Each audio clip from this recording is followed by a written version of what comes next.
तो जय हिंद दोस्तों, कैसे हो आप। तो आज हम बात करेंगे डिस्काउंट चैप्टर के टाइप नंबर 2 के बारे में। तो आइए बात करते हैं, जो कि आपको एसएससी के एग्जाम में काफी ज्यादा देखने को मिलता है। तो आइए बात करते हैं डिस्काउंट के टाइप नंबर 2 के बारे में।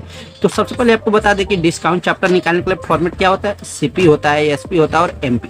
अब तीनों ये फॉर्मेटिंग होता है, सीपी, एसपी और एमपी। जहाँ सीपी मीन्स होता है क्या, क्रय मूल्य यानी खरीदा जाता है, एसपी यानी विक्रय मूल्य यानी बेचा जाता है, और एमपी यानी जिसे हम एलपी भी कहते हैं यानी लिस्ट प्राइस भी कहते हैं, जो कि मार्क प्राइस यानी किसी वस्तु पर मानिए अगर 500 रुपया अगर फिक्स कर दिया उसका एमआरपी, तो वहीं आपको कहलाता है मार्क प्राइस या लिस्ट प्राइस। तो अब ये बात करते हैं, मानिए अगर इस सीपी पर अगर कोई प्रॉफिट यानी लाभ परसेंट अगर दिया हो, तो आप उसका एसपी कैसे निकालिएगा। तो एसपी निकालने के लिए सीपी गुने 100 प्लस प्रॉफिट परसेंट। जी हाँ दोस्तों, प्रॉफिट परसेंट बटे 100, ठीक है। अगर आपको एसपी निकालना है, तो वहीं दोस्तों अगर एमपी पर अगर कोई डिस्काउंट दिया हो, ठीक है, तो एमपी पर अगर कोई डिस्काउंट दिया हो तो इसका एसपी आप कैसे निकाल सकते हैं। तो एमपी गुने 100, डिस्काउंट जो कि छूट, तो छूट हमेशा घटता है और प्रॉफिट जुटता है, लॉस भी घटता है। तो डिस्काउंट जो कि छूट परसेंट, तो 100 में से क्या कीजिए, आप डिस्काउंट को घटा दीजिए। ये आप एमपी गुने यानी मार्क प्राइस गुने 100 माइनस डिस्काउंट बटे 100। तो अब ये बात करते हैं इसमें तो आप देखिएगा तो एसपी दोनों का बराबर है। तो एसपी अगर दोनों का बराबर है तो इसको काट दीजिए, 100 से 100 ए भी गया, ठीक है। तो इस तरह अब हमने नया फॉर्मूला क्या सीखा, तो सीपी और एमपी का, ठीक है। तो हमारे बताने का ऊपर से नीचे तक लक्ष्य यहीं तक कि सीपी बराबर होता है क्या, अगर सीपी निकालना होगा, अगर क्वेश्चन में अगर एसपी ना दिया हो, ठीक है, यही टाइप नंबर 2 का है। तो अगर सीपी नहीं दिया हो तो एसपी नहीं दिया हो तो डिस्काउंट में से सीपी को घटा दीजिए, डिस्काउंट परसेंट में से तो उसका सीपी हो जाएगा। और अगर एमपी निकालना है यानी मार्क प्राइस निकालना है, तो 100 में प्रॉफिट परसेंट जोड़ दीजिए तो मार्क प्राइस निकल जाएगा, या 100 में लॉस परसेंट घटा दीजिए तो भी मार्क प्राइस निकल जाएगा, जो कि यही आपको टाइप नंबर 2 का कॉन्सेप्ट था। तो अब ये बात करें, एक विक्रेता अपने सामान को 20% की छूट के साथ, तो ये जब भी छूट दिया है तो ये क्या हुआ, सीपी पे, क्योंकि इसमें इस क्वेश्चन में एसपी नहीं है, छूट के साथ बेचता है और अभी भी वह 25% का लाभ कमाता है। तो यदि वह इस सामान को इसके अंकित मूल्य पर यानी मार्क प्राइस पर बेचे तो उसे कितने परसेंट का लाभ होगा, यानी अब इसमें पूछ रहा है उसे कितने परसेंट का लाभ होगा। तो सबसे पहले आपको बता दें कि इसका फॉर्मूला होता है क्या, सीपी में 100 में से डिस्काउंट आप घटा दीजिए, डिस्काउंट परसेंट, तो ये आपको सीपी निकल जाएगा। और मार्क प्राइस निकालना है तो 100 में प्रॉफिट परसेंट जोड़ दीजिए, उसका आप मार्क प्राइस निकाल सकते हैं। तो आइए बात करते हैं सीपी। तो सीपी में 100 में से डिस्काउंट परसेंट घटाइएगा तो क्या हो गया, 80 हो गया। और एमपी यानी यही फॉर्मेट है क्वेश्चन को, सीपी अनुपात एमपी सीपी रेशियो एमपी में लिखकर आप इसे आसानी से बना सकते हैं। तो सीपी में 100 में सीपी निकालने के लिए 100 में डिस्काउंट परसेंट घटा दीजिए, और एमपी निकालने के लिए 100 में प्रॉफिट अगर हुआ है क्वेश्चन में तो प्रॉफिट परसेंट जोड़ दीजिए, लॉस हुआ है तो लॉस परसेंट घटा दीजिए। तो 100 में 25 125, तो 80 रेशियो 125, तो यानी 5 गुने 16 80, और 25 पर से 125, तो ये आपको हो गया 25। तो बोल रहा है उसे कितने परसेंट लाभ होगा, तो 16, और 16 में से 25, 16 का मान 25, तो यानी कितना पर, तो 9, और कितना पर निकलेगा, तो हमेशा मार्क प्राइस पर निकलेगा। तो मार्क प्राइस किस पे निकलेगा, हमेशा एसपी पर, लेकिन इसमें आपको क्या निकालना है, सीपी पर निकालना है, क्योंकि हमेशा सीपी पर निकलता है क्या, लाभ परसेंट पूछ रहा है। तो ये आपको हो जाएगा 9 बटे 16 गुने 100। तो इस तरह 4 चुका 16, 4 25 100, 4 25 100, इस तरह आपको आंसर हो जाएगा क्या, 56.1/4%। अब वही बढ़ते आगे नेक्स्ट क्वेश्चन से। तो नेक्स्ट क्वेश्चन क्या करे, यदि एक व्यापारी अपनी वस्तुओं के अंकित मूल्य पर 15% छूट देता है, तो यानी 15% छूट दे रहा है, तो ये आपको सीपी हो गया। तो सीपी में 15% छूट दे रहा है तो क्या कीजिएगा, आप इसको सीपी निकालना है तो डिस्काउंट में से 100 में से डिस्काउंट परसेंट घटा दीजिए, तो ये आपको हो गया क्या, 85% सीपी हो गया। तो अब बोल रहा है उसे वस्तुओं पर कितना प्रतिशत मूल्य बढ़ाकर अंकित करना चाहिए ताकि उसे 19% का लाभ हो। तो 19% का लाभ हो, और किस पे, अंकित, तो ये मार्क प्राइस का बोल रहा है, तो मार्क प्राइस यानी 19%, तो लाभ हो रहा है तो जोड़ दीजिए। तो मार्क प्राइस में 100 प्लस प्रॉफिट परसेंट जोड़ दीजिए, यानी 100 प्लस 19 क्या हो जाएगा, 119%। इस तरह आप रेशियो घटाइए तो कीजिएगा, तो ये आपको 85 रेशियो 119, यानी 17 50 85, 17 7 119। तो बोल रहा है लाभ, तो इसमें भी बोल रहा है क्या, लाभ निकालने के लिए। तो 5 से 7 यानी कितना, 2 और 2, और कितना पर निकलेगा, हमेशा सीपी पर, तो 2/5 गुने 100 यानी 5 20 100, 40% आपको आंसर हो जाएगा। अब ये बढ़ते आगे नेक्स्ट क्वेश्चन पे।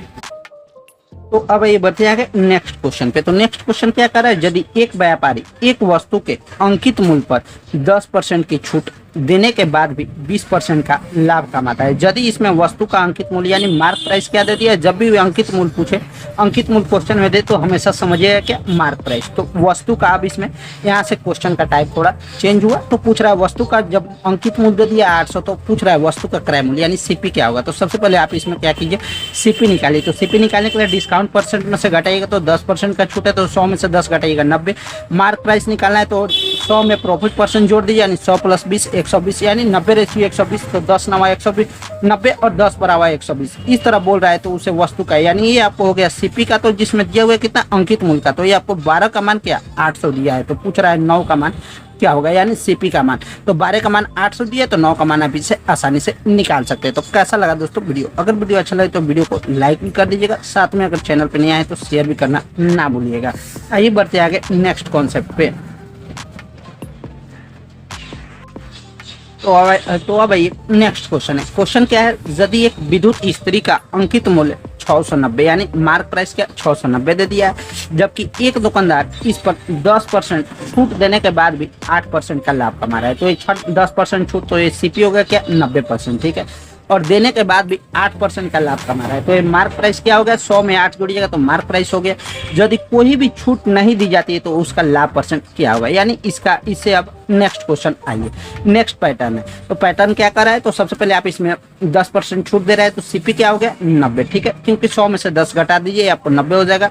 8% का लाभ हो रहा है तो 100 में 8% जोड़ दीजिए आपको होगा प्रॉफिट कितना 108। अब इस तरह आप इसको कटा दीजिए तो 245 245 90 और 2 54 108 इस तरह 9 5 45 9 6 54 तो 5 अनुपात 6। अब बोल रहा है उसका लाभ क्या होगा यदि कोई भी छूट नहीं दी जाती है तो कोई भी छूट नहीं दी जा रही है तो इसका मतलब कोई इसमें छूट नहीं दिया जा रहा है, और छूट नहीं दिया जा रहा है तो इस क्वेश्चन का इसमें अंकित मूल्य का कोई बात ही नहीं किया जा रहा है, इसलिए इसमें आप अंकित मूल्य इसमें आप नहीं जोड़ सकते हैं। तो 5 अनुपात 6 और कितना पे तो 1/5 गुने 100 यानी बोल रहा है उसका लाभ परसेंट। सीधे आपको पूछ रहा है लाभ परसेंट क्या होगा तो 1/5 गुने 100 यानी 20% आंसर हो जाएगा। अब ये बढ़ते आगे नेक्स्ट क्वेश्चन पे। तो नेक्स्ट क्वेश्चन क्या कर रहा है दोस्तों, बता दें कि ये आपको डिस्काउंट चैप्टर का टाइप नंबर 2 है जो कि बहुत ज्यादा इंपॉर्टेंट, इसी से काफी ज्यादा पूछता है। इसके बाद बात करेंगे टाइप नंबर 3 जो कि बाय 2 गेट 1 फ्री कॉन्सेप्ट आता है। तो आइए बात करते हैं, यदि ये वाला क्वेश्चन है, यदि एक व्यक्ति किसी वस्तु के अंकित मूल्य पर 8% की छूट देकर यानी 8% की छूट देकर उसे 15,600 रुपए में बेचता है तथा 19.6% का लाभ कमाता है, यदि उस वस्तु पर कोई छूट ना दी जाए तो लाभ परसेंट क्या होगा। तो ऐसा प्रश्न काफी बार सीजीएल एग्जाम में पूछा हुआ है। तो बात करते हैं, जब भी कोई क्वेश्चन में अगर बोल दे कि कोई छूट ना दी जाए और लाभ परसेंट निकालना होगा तो उसमें आप क्या कीजिएगा, ये जो बोल रहा है ना उसे 15,600 में बेचता है अंकित मूल्य पर, इसको आप निकालिएगा ही नहीं। इस प्रश्न को इस वाले लाइन को आप छोड़ दीजिएगा, डायरेक्ट इसी मेथड पे बनाइएगा जो कि हम आपको बोले हैं। तो अंकित मूल्य पर 8% की छूट यानी 100 में 8% घटा दीजिए आपको 92% क्रय मूल्य हो गया।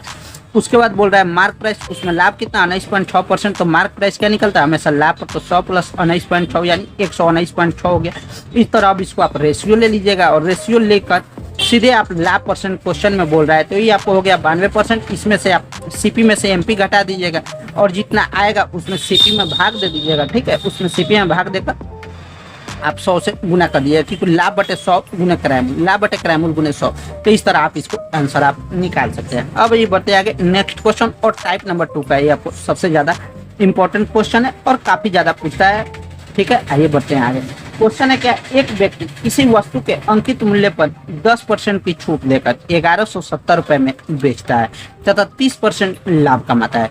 तो सबसे पहले 10% की छूट देकर क्या 1170 रुपए में बेचता है तथा 30% लाभ कमाता है। यदि वह केवल 5% की छूट दे तो उसका लाभ परसेंट क्या होगा। तो आइए बात करते हैं ऐसे प्रश्न आप कैसे बना सकते हैं। तो सबसे पहले आप इसे 10% की छूट देकर तो 100 में से 10 घटा दीजिए, आपको सीपी हो गया 90%, ठीक है। और मार्क प्राइस क्या बोल रहा है, पहले 30% की लाभ कमाता है तो मार्क प्राइस में लाभ जोड़ दिए तो 100 + 30 यानी 130। इस तरह अब बोल रहा है 90/130 हो जाएगा। अब बोल रहा है यदि वो केवल 5% की छूट दे तो 130 का तो आप 5% नहीं ना निकाल पाइएगा, 130 का क्या 5%, तो ये आप नहीं निकालिएगा क्योंकि कट जाएगा, ये आपको माइनस में आ जाएगा। तो सबसे पहले आप इसको क्या कीजिए, दोनों में एक एक जीरो लगा दीजिए।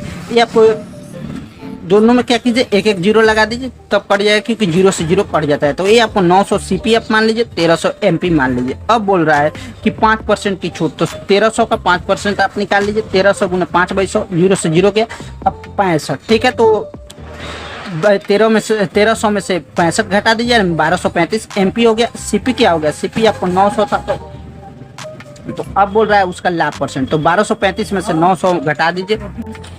तो उसके बाद बात करते हैं, तो आप क्या कीजिएगा, सीधे 1235 में से 900 घटा दीजिएगा, क्योंकि तब आपको लाभ निकलेगा। तो लाभ बराबर क्या, मार्क प्राइस में से क्रय मूल्य घटा दीजिए, तो ये आपको 335 हो गया। 335 और किस पे निकलेगा, क्रय मूल्य पे, तो 335/9 गुने 100, ये आपको 100/900 335/9%, ये आपको आंसर हो जाएगा क्या, लाभ। तो ये आपको डिस्काउंट चैप्टर का टाइप नंबर 2 का ये आपको आखिरी क्वेश्चन था। तो कैसा लगा दोस्तों वीडियो, अगर वीडियो अच्छा लगे तो वीडियो को लाइक भी कर दीजिएगा, साथ में भैया चैनल पर नया है तो सब्सक्राइब भी कर दीजिएगा, और हो सके तो भैया शेयर भी करना ना भूलिएगा। ठीक है भैया, बाय बाय।